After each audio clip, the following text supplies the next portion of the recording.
Now, of course, the Brexit has created a lot of uncertainty for not only the UK, but Europe, but also for British officials in Brussels. And indeed, in the past hour or so, we've learned that the British EU Commissioner for Financial Services has resigned, Lord Hill, stepping down, saying that what's done cannot be undone, by referring to the Brexit vote.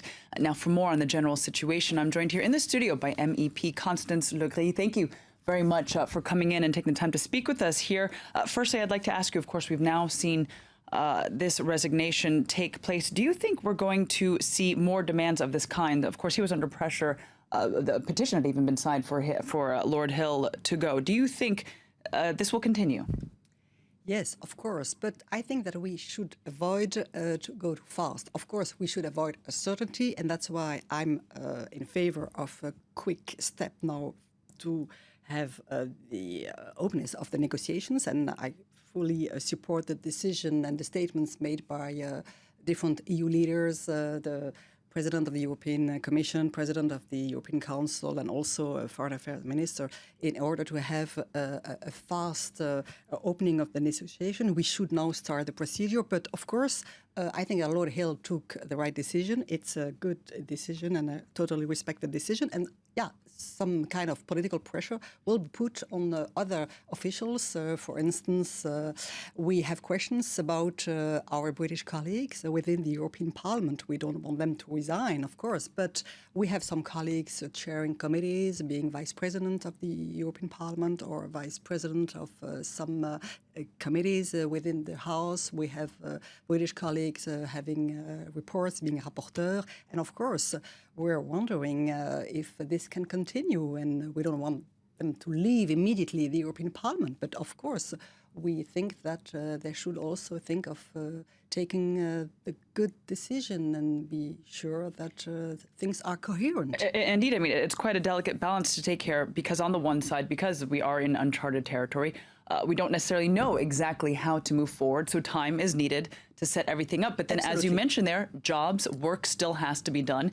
Things need to move forward, and that's quite hard when you've got so many members that are, in one way, no longer involved in everything. Yes, that's why we will probably ask our British colleagues in the House to think very seriously about their work and how they will continue in the meantime, you know, in this special period that we're opening, how they will continue to exercise their mandate. And that's why also I, like other people in my party, in my political group, in this House, the European Parliament, are asking for a quick opening of the negotiations, and we don't want the negotiations take too long time. You know, the Article 50 in the Lisbon Treaty sets about 2 years for the whole procedure. We think that 2 years is a long period, and we should try to be as efficient, pragmatic, coherent, and fast as possible. Well, you mentioned those emotions in one way, just saying pragmatic, being practical about this situation. That's what we've heard leaders call for. They're saying they're calling for calm. They're calling for civility. Of course, that's not necessarily an easy thing at this time, this so-called divorce. It's sure to bring up emotions, and negative ones at that.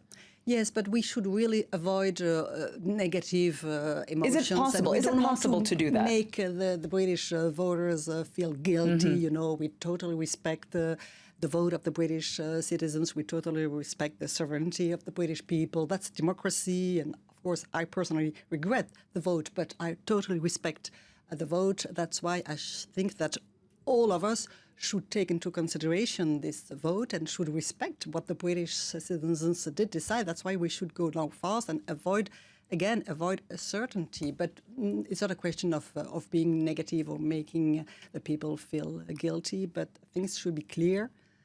We should say things frankly to our British friends, also to our British colleagues in the House. And not let emotions boil over. But out is out. We should be clear. Well, we also heard then from the German Foreign Minister today saying that Europe must renew itself and really prove its necessity, saying that that is what this vote has made clear. How is this done? Yes, I'm happy that finally the German foreign affairs ministers had that kind of statement. You know, I'm belonging to a party in France, Les Républicains.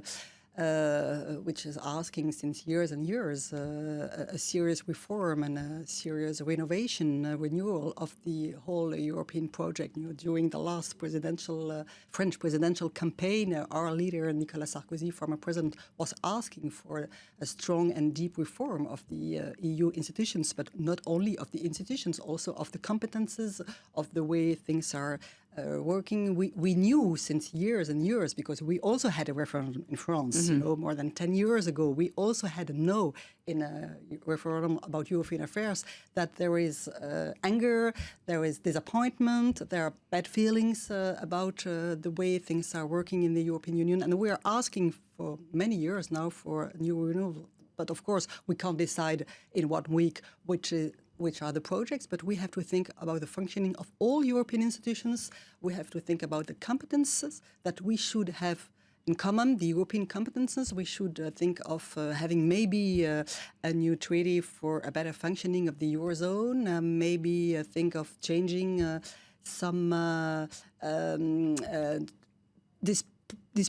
proposals in the treaty regarding the competition policy, regarding the external commercial policy. There is a lot to do, and we need initiatives, we need ideas, we need courage, we need energy. Indeed, so it's not just tinkering, it's an overhaul, essentially, of the program, of the project. Yes, absolutely. We can't consider that what is done is done.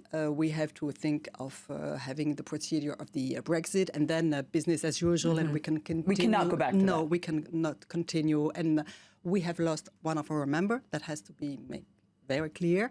We are not 28 anymore. We are 27. But the club of the 27 countries can't consider that we can continue as nothing very important had happened, not business as usual, not at all. All right, indeed. Well, Constance Le Grip, thank you very much for coming in and sharing with us your perspective here on the program.